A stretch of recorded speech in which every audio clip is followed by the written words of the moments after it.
Scott Cunningham, Arclight Dynamics founder here. In the second video in our series, we're going to be discussing how to load up a code and do a dry run. So, first off, we're going to power up our control system by hitting the P2 plasma. Make sure your motor power is on. Pull your machine out of e-stop. And since this is, I'm just powering the machine up for the first time, I'm going to home it. So I'm going to hold the shift button and essentially jog up close to my homes.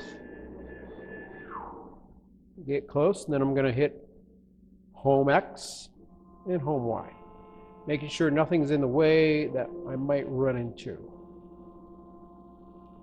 In doing this, this will set my home position. One thing I want to point out, that little icon up there, that indicates your home is set. So that wasn't there before I clicked the home X and home Y. That tells me my home has been set. So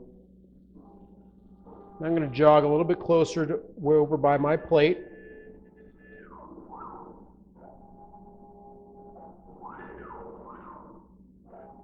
So first off, now we're going to discuss loading up a Gcode. So I'm going to go, you want to go up to here to open. Then you're going to navigate to where you store your Gcodes. Now this can be various places, but a lot of times I recommend setting up it on your desktop. So initially, since you're first starting out, you don't have any Gcodes yet, you can go into your test files. And you're going to find two Gcodes that your machine was tested with. We cut out these parts on your machine, and you probably found them when you unpacked your machine in the bottom of the pan. They were cut samples. Your machine goes through a pretty intensive quality control check before it goes out the door. So I'm going to load up this control cabinet pivot tab. Scroll over here and go open. So this here is what's called the Gcode. This is the list of instructions in X, Y, and Z moves that will produce the motion on the table that will allow you to cut your part. And this is your display showing your different, what the part's going to look like, essentially. So what we have here, you can see it's got measurements showing the overall dimensions of the part, or the dimensions of the cut. You can see, you know, the actual part will end up being 1.5 inches wide, but because of the lead-in, we have a little bit of extra distance there. You can turn these measurements on and off, whether you want to keep them there or not. Okay.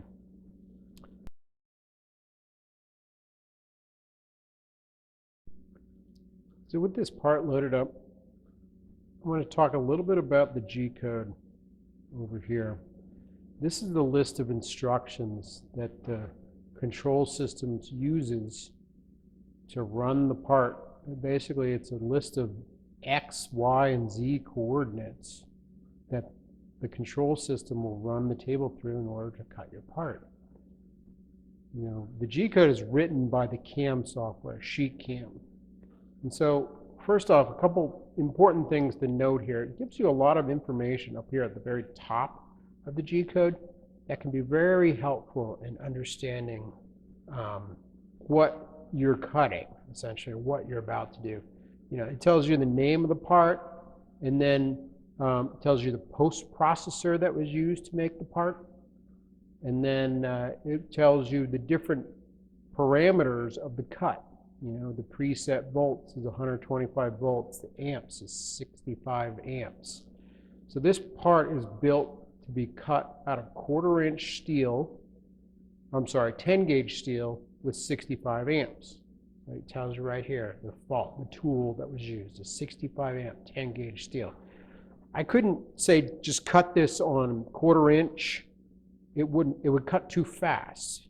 So it's important to understand this information up here, and you'll get more into it as we talk about the camming software and sheet cam. It'll make more sense, but know that it's up here at the top. So a dry run is basically letting the machine run through the code without having it cut.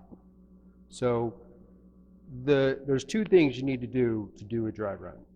One, you have to have material underneath the torch for it to touch off on, because each time it goes to pierce, the machine will go through its touch off sequence and physically touch the plate. And so if you don't have plate there, it's just going to drop down into the water or hit the slats, or just so it doesn't even have to be metal to do a dry run.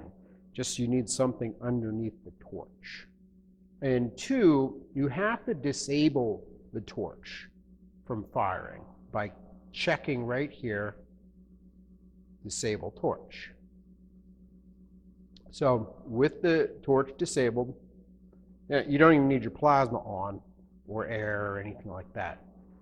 So if you zero out where you want to do, I'm going to do my this dry run right here. I'm going to zero out my X, zero out my Y. This table's already been homed. I'm going to zero out my Z because I'm right down near the plate. And so once I've set my part 0, you know, I can go through the checklist. I got material under the plate. There's nothing in the way of the machine running, nothing on the rails. I know the size of this part that I'm going to cut out. I know I have enough room where I currently am to cut this or to go through the motions of it, basically. And I've disabled my torch. Okay. So basically, to do a dry run, you're going to hit run. That's going to bring up this message to check all your settings. Now we'll talk more about that, but the message is it's there to encourage you to go through your checklist that we just went through. So you click OK, and then all you have to do is click resume. Now the machine will move through the cut like it's cutting it. This is a great way to learn how to run the table initially. We're going to be using the dry run to learn how to recover from errors in future videos. And the dry run is a great way for you to get really familiar with what the machine's doing as it runs through the Gcode without having the consequences of needing to cut material. So that's the basics of a dry run.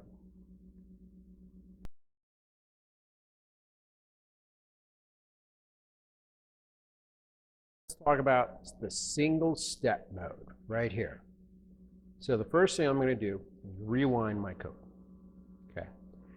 We're going to be doing a dry run, but we're going to be using the single step mode. I'm going to hit run. Click OK.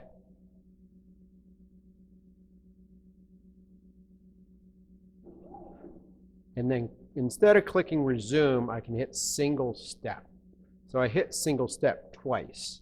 The first step, it ran through the start of the code. The second step, it did the transfer move over to the pierce, the first pierce point. Okay, I hit single step again. Now it moves down and prepares to go into the touch-off sequence. Physically touches the plate, which switch is triggered. It moves back up off the plate, off the switch. Moves up to pierce height, as you can see, 0.15.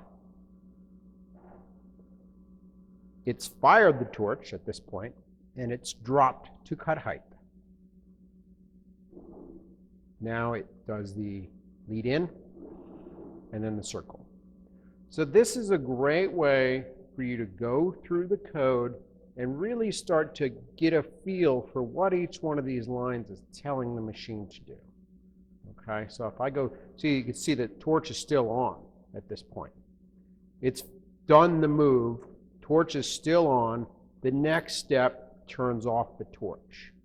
So I highly recommend you become familiar with the single step mode, because it allows you to really go through the code and understand what it's doing when the machine is cutting and how it reads through the code.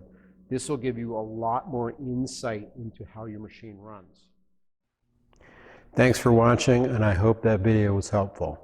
Please remember, our primary goal is to make your purchase profitable.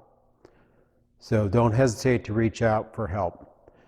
You can reach us at 866-222-2154 or head over to our website where you'll find a complete list of all of our training materials. Thank you.